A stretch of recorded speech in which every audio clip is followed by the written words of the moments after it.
Welcome to Burlap Teachers. Enjoy the video.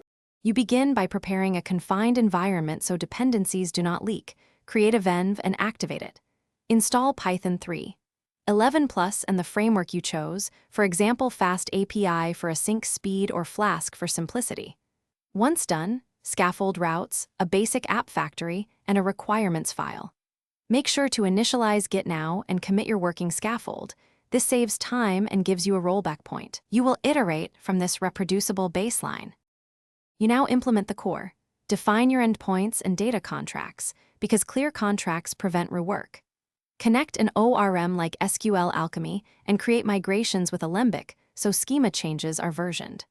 Once data is reliable, add caching with Redis and background processing via Celery or RQ to keep requests fast. Make sure to add authentication using JWT or OAuth2 and centralize config. Then write tests that exercise main flows. You finalize by containerizing the app and wiring up continuous integration so builds are repeatable. Push images to a registry and deploy with health checks.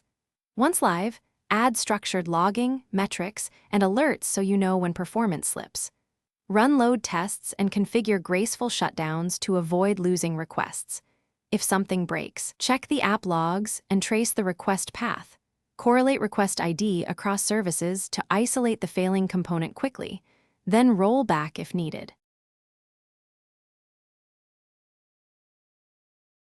Thanks for watching. Consider subscribing if this video helped you.